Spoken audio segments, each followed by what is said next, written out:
Welcome to part 2 of Africa Business Reports, this month coming to you from Nairobi, Kenya.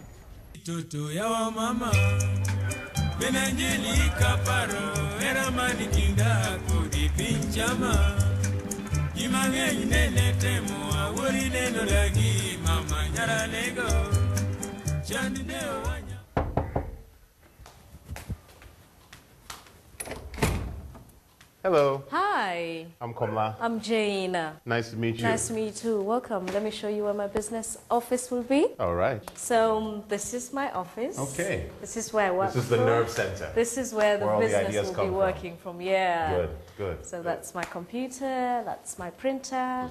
Yeah, and this is the... that's the big prize. That's the big prize, yeah. Uganda BBC. Yeah. What does that mean? It means benefit with BBC. Fantastic. Congratulations. Yeah. Thank you. So tell us a little bit more about this great business idea. My business proposal was about starting a company that would deal with waste disposal and management, and later on recycling. But the problem is the poor people cannot afford the exorbitant rates charged by the big waste disposal companies. So $1 here in Kenya would take it at a rate of 76 shillings. Right. So I would charge less than $1. If I take 76 divided by 12 rooms in one big household, that would give me 6.3 cents.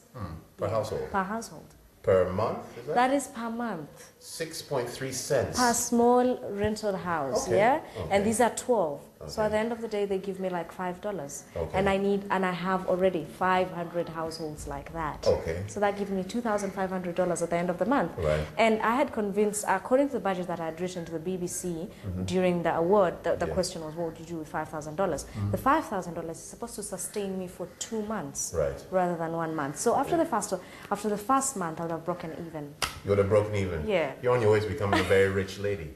Okay, why don't we go take a look at the operation? Sure, yeah, I'll take you there. Thank you. As you can see, these are some of the households that I would want to sell my idea to and start my business with. You can see all that area. There are so many houses farther down, and most of them, if you notice, this is their dumping site. This is so the place, if we could stop this, actually sort of like clear this place up, and make sure that they can't dump here. It will cut off their habit. So this is again one of the locations where you're hoping to get some clientele. Yeah, but as you can see, there's a bit of a difference in the neighborhoods. This side, you can see it's just like a local Swahili house. Right. I would approximate these are 8 tenants here, and that's just a single unit house. Okay. So obviously the prices would differ. Is there a lot of enthusiasm among young people here in Kenya to jump out on their own? Yes. You see, what happens is, if you see someone has succeeded, someone who is young, who is energetic, who is almost like you, I mean, if you can, why can't you? Okay. It's all about it's about having ideas that are that are good, that can be implemented in the country, that can give you a profit. And I think it would work out well if young people stopped thinking about being employed by someone else, but rather employing themselves. And what are your plans for the future? Well, I hope to expand my company. I really hope that when you come back here in a few years' time, maybe, you would not see what you saw. Okay.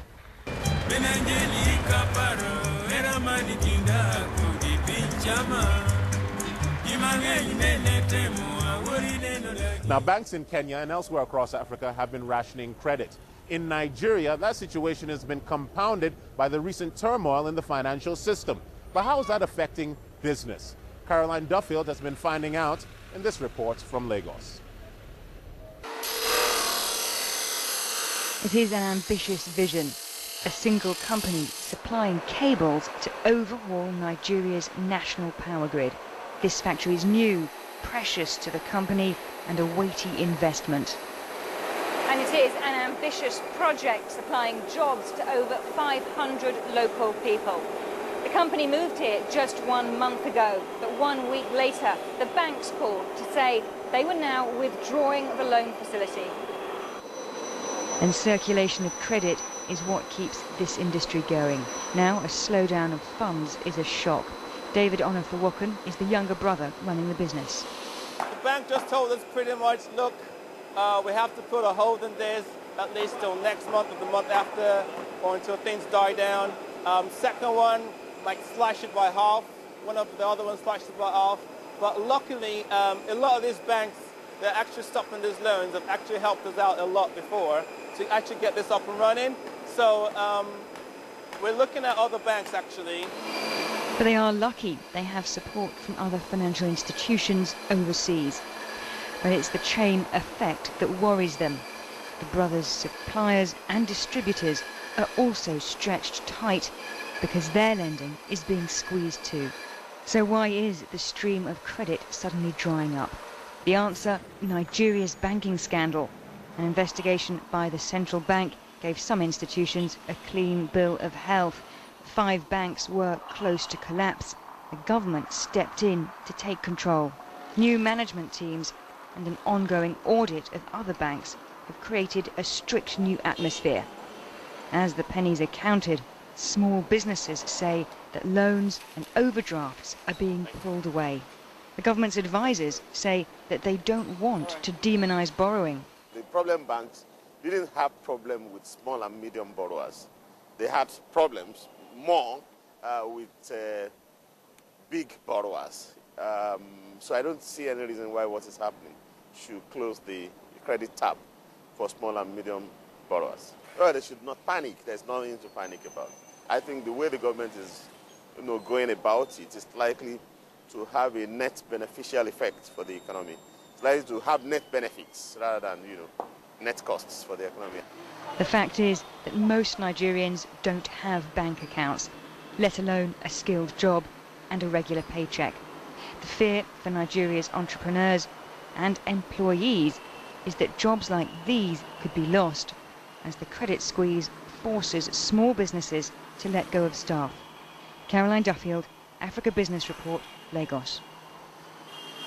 The skies above Africa are already thick with satellites providing vital information about the weather and boosting telecommunications. And now the regional power, South Africa, wants to jump into the space race. They're hoping that investment in the space industry will actually boost the economy.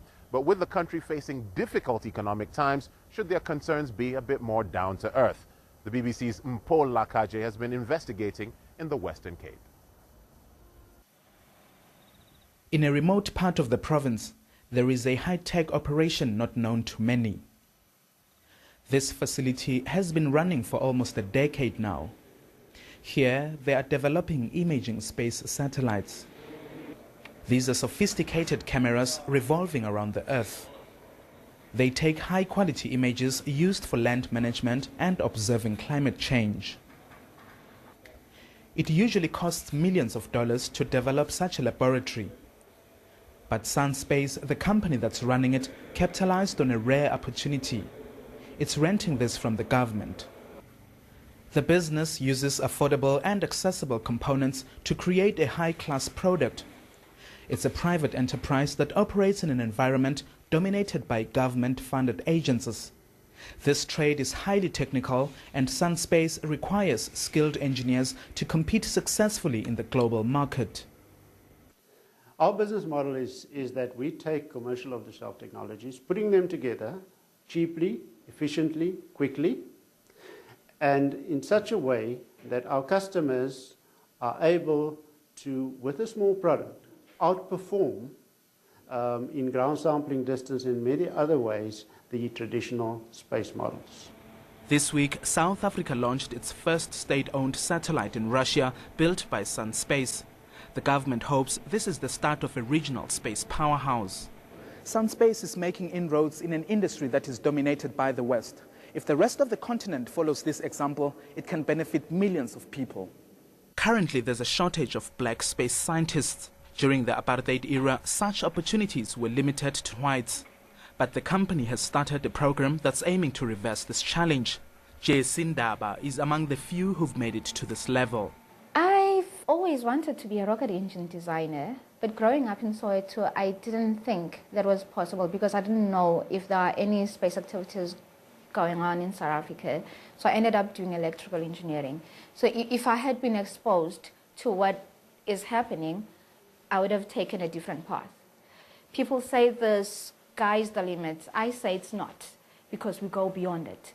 So in whatever people want to be, you can be it. you know, being in South Africa, being a black woman growing up in Soweto, you can be anything you want to be.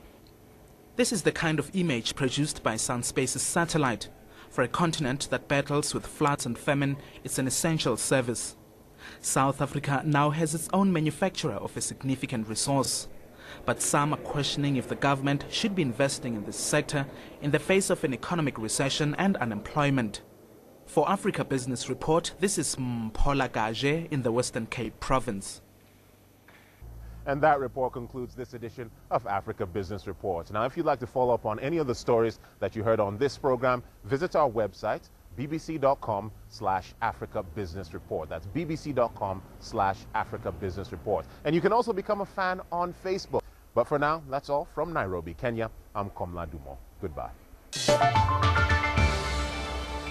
Fantastic. Congratulations. Yeah. Thank you. So tell us a little bit more about this great business idea. My business proposal was about starting a company that would deal with waste disposal and management, and later on recycling. But the problem is the poor people cannot.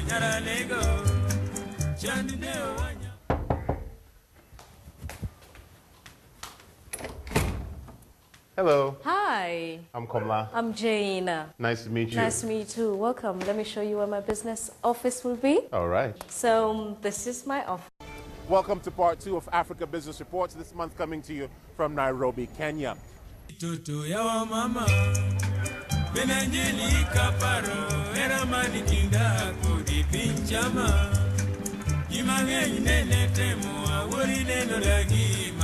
Okay. This is where I work. This is the nerve center. This is where the business will be working from. Yeah. Good, good. So that's my computer, that's my printer. Yeah, and this is the... Ah, that's the big prize. That's the big prize, yeah. Faidika BBC. Yeah. What does that mean? It means benefit with BBC. Not afford the exorbitant rates charged by the big waste disposal companies. So $1 here in Kenya would take it at a rate of 76 shillings. Right. So I would charge less than $1. If I take 76 divided by 12 rooms in one big household, that would give me